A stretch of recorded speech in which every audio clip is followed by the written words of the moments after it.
and I think everybody is a scientist. I think from the time we start exploring the world around us as babies and toddlers, we're already putting the scientific process to test.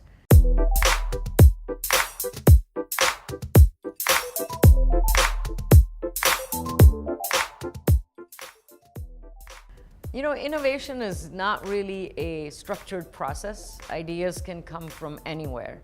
So ideas can come from a certain area that your group has decided to look into. So you really immerse yourself in that area and try to figure out what are some of the unmet opportunities there, what are some products out there and what are they missing, what are some of the unarticulated customer needs. So ideas can come from there.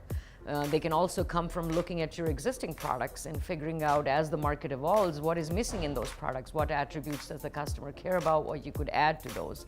It can also come from things where you know your products are lacking a certain attribute, or the products out in the marketplace are lacking something. Ideas can also come from looking just at the market and how the market is evolving. You know, if the market is going in a certain direction and some trends are emerging, how good are the products that are out there in order to meet this trend, and what can be done in that? Ideas can also come from just serendipity, just come to you like while you're in the shower or when you're biking. They just, a flash of genius, if you will.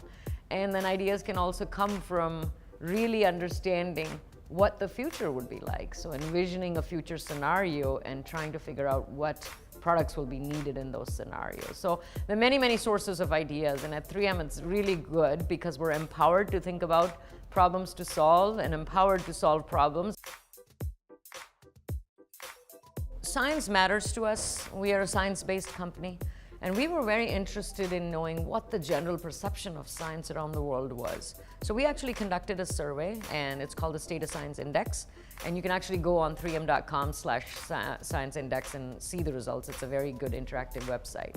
But what we found is globally, 40% of the people surveyed said that if science didn't exist, their lives wouldn't be any different.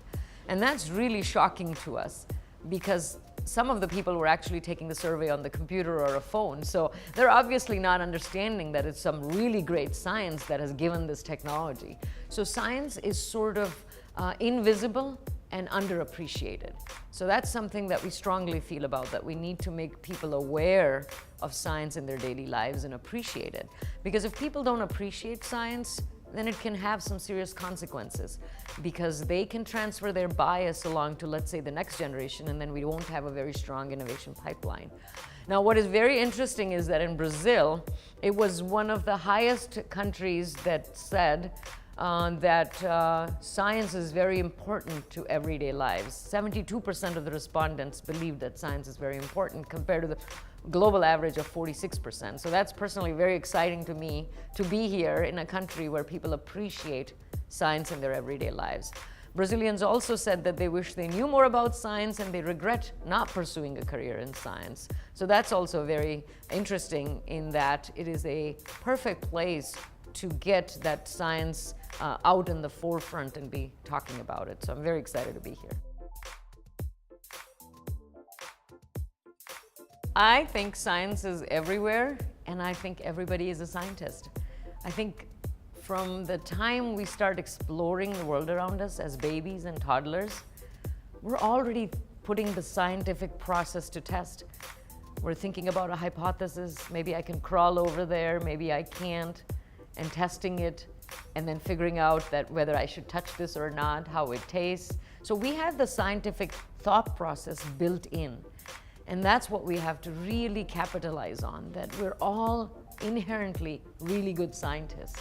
So right from a young age, I think if we can foster that and really inculcate that thought process, we will all become science-minded adults, value science, appreciate science in our daily lives, because truly at the heart of it, we're all scientists.